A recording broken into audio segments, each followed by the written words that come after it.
말씀을 나누도록 하겠습니다. 우리가 이제 새해가 됐습니다. 벌써 둘째 주 이제 주일로 들여지고 있긴 한데 오늘은 2024년을 잘 경영하려면 이란 제목으로 말씀을 나누도록 하겠습니다. 여러분, 오늘 말씀처럼 우리의 마음의 경영은 사람에게 있지만 우리가 계획은 하지만 그러나 그 발걸음을 인도하시는 분은 하나님이신 줄 믿습니다. 네.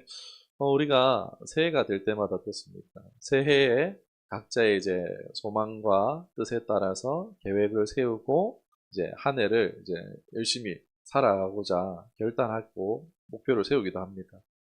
그 중에 이런 이제 대부분의 내용이 어떻죠? 우리의 삶의 변화를 꾀한다고 할 수 있겠죠. 그 이전의 삶과는 다른 모습으로서. 우리가 더 이상 이제 후회했던 그런 삶이 아니라 정말 감사하고 기쁠 수 있는 그런 삶을 살아가기 위해서 그런 변화의 삶을 이제 꾀한다고 할 수 있겠습니다. 네. 저처럼 이제 몸이 뚱뚱한 사람은 하루 사는 것이 힘들어서 이제 몸을 가볍게 하기 위해서 다이어트를 꾀한다든지 뭐 여러 가지 우리가 계획을 세우기도 합니다. 그런데 우리의 삶에 인생을 변화하기 위해서 그런 이제 계획들을 세우긴 하는데 어떻게 해야 할까? 여러 가지 우리가 또 신앙적인 대안이 있을 수 있겠죠. 네, 내가 올해는 이제, 예배를 잘 드리라. 올해는 내가 성경을 완독하리라. 올해는 내가 기도를 열심히 하리라. 내가 올해는 봉사를 열심히 하리라. 신앙적인 그런 이제 삶의 변화를 꾀하는 이제, 뭐 신앙적인 이런 이제 목적들, 목표들을 세우고 우리가 할 수 있겠죠. 그러나 오래 신앙하신 분도 있고, 이제 신앙을 오래되지 않으신 분도 있긴 한데, 어떻습니까? 실망을 드리는 건 아니고, 그러한 목표를 세우고, 우리가 실행해보고 도전했을 때, 신령의 유익이 분명히 있기도 합니다. 그러나, 10년이 이제 신앙생활 10년이 넘어가신 분들에게 이렇게 물어본다면은, 어떻습니까? 우리의 삶이 그러한 도전들로 인해서 변화한 것 같습니까? 아니면 다시 돌아간 것 같습니까? 변한 것 같습니까? 다시 돌아간 것 같습니까? 내가 막 외형적인 모습이 아니라 정말 내 내면으로부터 변화가 이루어지고 있느냐라는 부분입니다. 변화한 것처럼 보이기도 하지만 그 변화가 일시적일 수도 있다는 것입니다. 아, 나 변한 줄 알았는데, 아, 나는 이제 더 이상 죄와 이별했어 했는데, 다시금 이제 몇 개월 뒤에 다시 죄를 짓고, 뭐 이런 모습들, 그런 모습들을 발견하기도 하죠. 그러나 이제 우리가 매해마다 이제 이런 도전들로 인해서 내 삶이 변할 수 있고 그런 가능성과 소망을 가지기 때문에 새해는 참 기쁘고 감사한 것 같습니다. 그래서 이제 매 새해가 되면 목표를 세우죠. 작정을 합니다. 올해는 이러한 나쁜 습관을 줄이기, 이제 밀가루 줄이기. 아무튼 이제 나쁜 습관을 줄이고 좋은 습관을 만드는 식의 계획을 세우게 됩니다. 참 그게 잘 되면 좋겠어요. 저도 왜 그런지 잘 되면 좋겠는데 안타깝게도 그러한 도전들이 그런 목표를 세운 것들이 오래가지 못하는 경우가 많다는 것입니다. 사람마다 그 기간이 다를 뿐이죠. 막 누구는 이제 3일, 누구는 3달, 뭐 이러면서 이제 누구는 이제 6개월 되면서 야, 3달, 너는 3달밖에 안 되나, 너는 3일밖에 안 되나 하지만 자기는 이제 6개월 딱 지나고 다시 돌아가요. 똑같잖아요. 결과적으로 보면 똑같잖아요. 원래대로 돌아가고 말더라는 것입니다. 그게 이제 반복되면 어떻습니까? 이제 나이가 드신 분들은 이제 새해가 돼도 계획을 안 세우고 해봐도 안 되네. 약간 내가 변하려고 도전해봤는데 아이 뭐 안 되네 이러면서 어떻게 되죠? 포기하게 되는 거야. 살 빼려고 했는데 안 빠지네. 포기하게 되는 거야. 내 영어 공부해봐야겠네. 아이고 머리 안 들어온다. 포기하게 되는 거야. 그 새해 됐는데 계획을 안 세우기도 한다는 거예요. 우리가 이제 젊은 친구들은 이제 계획을 세우지만 내 이제 자신에게 시근이 들면은 안 세우게 되는 경우도 서로 있다는 것입니다. 찔리시죠? 감동을 따라서 우리가 귀한 결단을 하셨다면, 신앙적 도전을 하셨다면 꼭 잘 지켜나시길 축복합니다. 제가 드리고자 하는 얘기는 안 된다, 실패한다, 그런 얘기를 드리려고 하는 게 아니에요. 새해에 좀 더 우리가 우리의 삶을 변화시키기 위해서 더 본질적인 부분을 얘기했으면 좋겠어요. 더 좀 성경적으로 좀 접근해 봤으면 좋겠어요. 우리가 내가 변화하길 원하는데, 내 삶이 변화하기를 원하는데, 혹 내가 놓치고 있는 부분이 무엇인가를 파악하고 우리의 삶의 변화, 정말 복된 삶으로 진정한 변화를 이루고자 하며 오늘 말씀을 나누고자 합니다. 우리의 삶의 변화를 위한 다양한 도전들 너무 좋습니다. 하십시오. 그러나 그 변화에 앞서서 생각해 볼 것이 있는데 바로 내 안에 주인이 바뀌었는가라는 것입니다. 여기에 대해서 예를 들어 볼게요. 우리가 예를 들어서 우리의 삶을 이제 경영하고 있어요. 나라는 김영준이라는 삶을 제가 경영하고 있는 거죠. 각자의 이제 삶을 경영하고 계신 거예요. 육체를 경영하고 그 삶을 경영하고 계신 거예요. 이를 이제 자영업으로 예를 들어서 생각해 볼게요. 자영업 해보신 분들 있을 거예요. 나이가 있으신 분들은 자영업을 해보셨을 텐데 어떻습니까? 내가 하면 잘 될 것 같습니까? 자영업 해보셨죠, 박 집사님도. 내가 하면 잘 될 것 같습니까? 내가 사장하면 잘 될 것 같습니까? 안 될 것 같습니까? 돈 막 수천만 원, 막 이렇게 매달마다 수백만 원, 수천만 원 벌 것 같지 않습니까? 내가 하면 잘 될 것 같은데 해보면 어떻습니까? 실제는 잘 안 돼요. 잘 안 됩니다. 교회요, 여러분 목사들도 마찬가지입니다. 목사님들도 똑똑하고 날고 계시는 분들 많아요. 내가 개척하면 막 한 해 만에 막 30명, 두 해 만에 100명, 막 3년 만에 막 300명 막 이렇게 될 거라고 막 그렇게 하는데 개척을 쫙 교회 문을 열었는데 어떻습니까? 5년, 6년 돼도 성도가 없는 교회도 많이 있다라는 것입니다. 그런 얘기를 많이 듣습니다. 기대한 것보다 사실 어떻죠? 그 경영이라는 것이 훨씬 안 풀리는 것을 경험할 수 있습니다. 이런저런 시도를 많이 해보죠. 그래서 이제 뭐 이렇게도 해보고 음식점 같으면 이제 달게도 해보고 짜게도 해보고 뭐 육수를 이걸로 내봤다가 저걸로 내봤다가 여러 가지 시도를 한다는 것입니다. 노력들을 합니다. 이러한 시도들 방법론으로 인해서 돌파가 일어나면 좋잖아요. 그런데 돌파가 일어나지 않는다는 거예요. 현실은 생각하거나 기대한 만큼 되지 않는다는 것입니다. 우리 이제 예전에 그거 있었죠. 골목 식당인가요? 뭐 백종원 대표가 해가지고 골목 상권을 살기 위한 프로그램을 진행을 했었는데 제가 그거 보면서 그냥 인상 깊었던 얘기가 있어요. 가게를 차리기 전에 여러분 가게를 차리기 전에 그 동네에 그 비슷한 자기가 하려고 하는 비슷한 업종 그런 이제 그 가게에 잘 안 되는 가게를 한번 먼저 가보시라고 그 하기 전에 개업을 하기 전에 투자를 하기 전에 그 지역에 그 내가 하려고 비슷한 업종에 가서 맛을 보고 그 식당을 가보라고 이렇게 얘기한다. 그런데 대부분의 자영업자들이 이제 그걸 따라서 해봤을 때 경험한 게 뭐냐면요. 별로일 줄 알고 그래서 잘 안 될 줄 알았는데 막 맛이 없든지 서비스가 별로든지 인테리어가 별로든지 분위기가 별로든지 막 그래서 장사가 안 될 거라고 그렇게 생각하고 갔는데 어떻다는 거예요? 괜찮다. 생각보다 괜찮다는 거예요. 내가 생각했던 것보다 맛도 좋고 와 이렇게 맛있네? 근데 왜 안 돼? 분위기 좋은데? 왜 안 돼? 가격 괜찮네? 왜 안 돼? 서비스 괜찮네? 왜 안 돼? 이렇다는 거예요. 그러면서 이런 집이 왜 안 되는지 이해할 수 없어. 이러면은 하면 안 된다는 거예요. 자영업 그거를 하면 안 된다는 거예요. 경영, 즉 장사를 모르기 때문에 안 될 수 있다는 거예요. 백종원 같은 사람이 가서 어때요? 굉장히 이제 디테일한 부분들이 있죠. 그런 디테일한 부분들을 알려줘요. 그러면 이제 그 프로그램을 통해서 그 일담에 이제 물꼬가 트여가지고 막 잘 되는 가게가 있는가 하면은 어떻죠?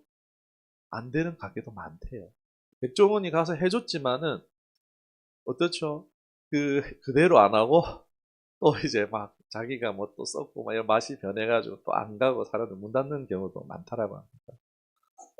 보면서 느꼈던 점이 뭐냐면요. 저는 이렇게 느꼈어요. 단순 아이템이나 아이디어의 문제가 아니라는 거예요. 누가 이걸 경영하느냐. 어떤 방식으로 그 경영 방식을 지켜나가느냐. 이게 정말 중요하다는 것을 그 차이를 이제 발견할 수 있었습니다. 경영인의 그 경영이 좌지우지 된다는 거죠. 이걸 성경과 연관짓고 우리의 삶에도 한번 적용해 봤으면 좋겠습니다.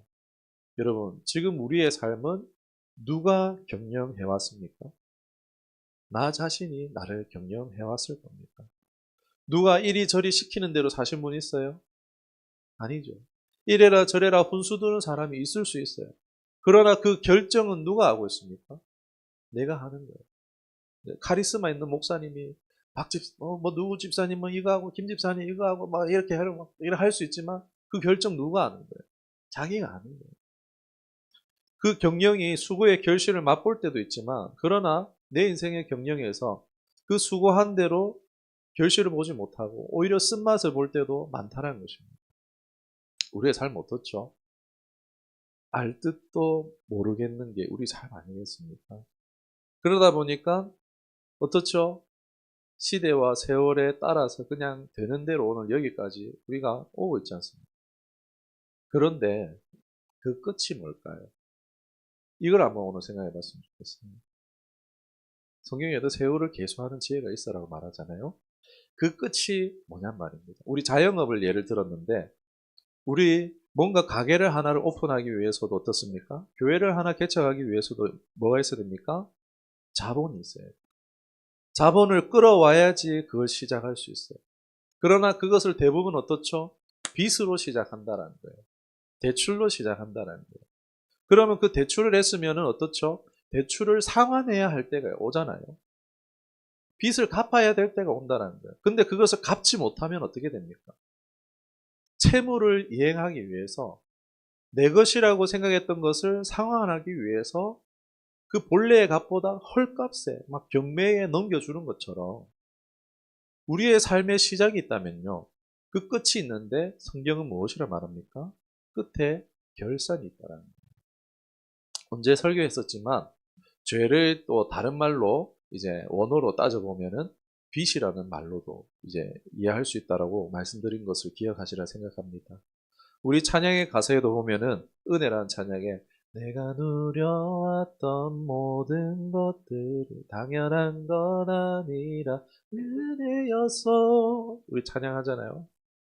생각해보면 내 부모도 내 가족도 내가 건강도 내가 숨쉬고 있는 내가 먹고 마시는 그 모든 자연도 그리고 사회를 통해서 공급되어지는 전기나 물 이런 것도 내가 값을 치르지만 내가 진짜로 그걸 만들어낼 수 있는 그 가치보다 훨씬 싼 값에 공급받고 있잖아요. 그러나 이 모든 것들이 그리고 그 사회라는 그 위에 뭐가 있죠? 자연이 있고 그 자연을 위에 뭐가 있죠? 만드신 하나님이 있다는 거예요. 모든 것이 다 당연한 것이 아니었다라는 거예요. 알게 모르게 받고 있고 내가 세어보지 않아서 그렇지 엄청 많은 것을 내가 빚지고 있다는 거죠. 그리고 그것을 내게 갚을 능력이 우리에게 있느냐? 그것을 갚을 능력이 모든 사람에게 없다라는 거예요. 여러분 결산이 온답니다. 성경은 결산이 온대요. 그런데 그 결산의 값을 우리가 각 사람 개개인이 갚을 수가 있다라고 말합니까? 없다라는 거예요. 그러한 비유가 여기 그 금 1만 달란트의 비유가 있죠. 금 1만 달란트를 제가 어제 이제 금 종가로 제가 계산을 해봤습니다. 29조 4,526억, 28억 7,740만 원이더라고요. 어제 종가로 제가 23시 50분 종가로 제가 계산해봤습니다. 29조. 각 사람이 갚아야 될 이제 1만 달란트가 우리 지금 시세로 하면 29조예요. 일론 머스크는 갚을 수 있겠죠. 그런데 우리나라의 최고 갑부라고 하는 이제 삼성의 이재용 씨도 이제 한 12조밖에 안 되더라고요. 우리나라에 이제 돈으로 갚아가지고 구원받을 사람은 아무도 없습니다. 재미로 이제 얘기를 한 건데 결론은 그거예요. 갚을 사람이 없다는 거예요. 우리의 인생의 변화를 원한다면요. 어떻게 해야 될까요? 내 인생의 경영에, 내 삶의 경영에 혁신적인 변화가 있어야 되는데 그 혁신적인 경영을 어떻게 하느냐? 경영인이 바뀌어야 하는 줄 믿습니다. 즉, 내 인생의 주인이 바뀌어야 한다는 것입니다. 내 삶의 주인이 내가 아니라 예수님을 진짜 내 인생의 주인으로 영접해야 되는 줄 믿습니다. 여러분, 이 말을 충격적인 말로 듣지 않으시길 바랍니다. 가게 주인이 바뀌지 않으면요, 그 사람이 만두집 해봤다가 안 돼서 떡볶이집 해봤다가 떡볶이집 안 돼가지고 과일집 해봤다가 국밥집을 하든지, 가게 주인이 안 바뀌면, 경영 자체가 바뀌지 않으면요, 가게가 거기서 거기인 거예요. 구멍가게 잘할 수 있어요. 근데 거기서 거기인 거예요. 우리 인생의 주인이 나 자신이 바뀌지 않고 어떤 신앙적인 방법론을 취한다고 해서 우리가 정말 변화할 수 있을까요? 그렇게 생각한다면 오산이라는 것입니다. 우리의 삶의 주인을 진짜 바꾸는 신앙생활을 하는 저와 여러분 될 수 있기를 주님의 이름으로 축원합니다. 가만히 앉아서 예배드려요. 자꾸 어른들 머리 만지셔. 팔 만졌다가 머리 만졌다가 지금. 우리는 우리 삶의 진짜 주인을 바꾸는 신앙생활을 해야 합니다. 내 목적을 이루기 위해서 새벽 제단을 쌓고 일천번제를 드리고 하는 게 잘못됐다는 게 아닙니다. 순서가 어떠냐? 순서가 발라야지 결과가 바를 수 있다는 얘기를 드리는 거예요. 주님 주시는 감동을 따라서 새벽을 깨우는 것과 내가 내 뜻을 이루기 위해서 새벽을 깨우고 하나님을 설득하기 위해서 새벽을 깨우는 것은요, 그 참여하는 마음과 그 결과 자체가 같겠습니까? 다르겠습니까? 다를 수밖에 없겠죠. 무엇을 작정하고 무엇을 기도하든지 어떤 신앙의 훈련이나 방법에 대해서든지 내 마음의 주인을 예수님으로 진정 모셔드리는 것이 정말 중요하다는 것을 이 새해에 말씀드리고자 합니다. 요한복음 1장 12절에 영접하는 자, 곧 그 이름을 믿는 자들에게는 하나님의 자녀가 되는 권세를 주셨으니 아멘. 이곳에 예수님을 영접하지 않으신 분이 없으리라고 생각됩니다. 그런데 이 새해에 새해를 잘 살아보고자 결심하시는 여러분에게, 소망과 소원을 가지고 나아가시는 여러분에게 제가 예수님을 영접하라고 말씀드리는 것은요, 사실 정말 내 안에 주인이 예수님을 영접한다고는 했지만 내 주인이 바뀌지 않았을 수 있다는 것을 말씀드리는 겁니다. 그 예가 어디 나오느냐? 요한계시록 3장에 나옵니다. 라오디게아 교회가 그렇죠. 교회잖아요. 7교회의 얘기를 해요. 교회라는 것은 예수님을 영접하고 예수님의 이름으로 모인 공동체를 말하는 거예요. 그런데 라오디게아 교회를 향하여서 예수님이 하시는 인상적인 말씀이 있습니다. 예수님 오셨어요. 신이 찾아오셨어요. 예수님의 음성이 들려요. 그런데 예수님이 어디 계시느냐? 계시록 3장 20절 말씀입니다. 볼지어다 내가 문 밖에 서서 두드리노니 누구든지 내 음성을 듣고 문을 열면 내가 그에게로 들어가 그와 더불어 먹고 그는 나와 더불어 먹으리라. 아멘. 여러분, 하나님 음성이 들리는데도 예수님이 문 밖에 계실 수 있어요. 하나님 감동을 따라 산다라고 하지만 예수님이 내가 한 공간에 안 있을 수 있다는 것입니다. 라오디게아 교인들이 놓친 것은요, 예수님에 대한 말씀을 듣고 가르침을 받았지만 예수님을 온전히 내 안에 모셔드리지 않았다는 것입니다. 진정으로 영접하지는 않았다는 것이죠. 예수님이 내 삶에 찾아오실 수 있어요. 예수님은 그런데 인격적이셔서요, 막 강도처럼 막 문을 뚫고 들어오지 않으세요. 문 앞에 서서 두드리십니다. 우리의 마음을 열어줄 때까지 문 앞에서 나다, 예수다, 열어달라고 계속 두드리시는 것입니다. 기다려주신다는 거예요. 여러분, 예수님을 영접한다는 것은요, 나 예수 믿지로 끝나는 게 아닙니다. 정말 예수님을 영접한다는 건요, 예수님의 말씀을 따라서 사는 거예요. 더불어 먹고 마심이라고 말씀하고 있잖아요. 정말 예수님을 영접한 사람은요, 바로 예수님과 동행하며 예수님과 교제하는 사람, 예수님과 사귀는 삶을 가진 그 사람이 진짜 영접한 사람이라는 것을 우리가 꼭 기억했으면 좋겠습니다. 라오디게아 교회 사람들은 칭찬받은 것이 없는 교회 사람입니다. 에서보드 사빌라, 라오디게아 교회는 칭찬받은 게 없습니다. 왜요? 예수님을 따라 살았던 것이 아니라 자신이 주인 되어서 주인을 예수님으로 바꾸지 않고 살았기 때문에, 그들이 뭘 했든, 교회를 몇 개를 짓든지, 그들이 뭔가 선교를 열심히 했든 상관없이 칭찬받을 게 없는 겁니다. 부재와 헌금을 얼마든지 상관없다라는 거예요. 예수님이 주인 되지 않은 상태에서 한 그 모든 수고는요, 칭찬받을 게 없다라는 것입니다. 말씀을 마치겠습니다.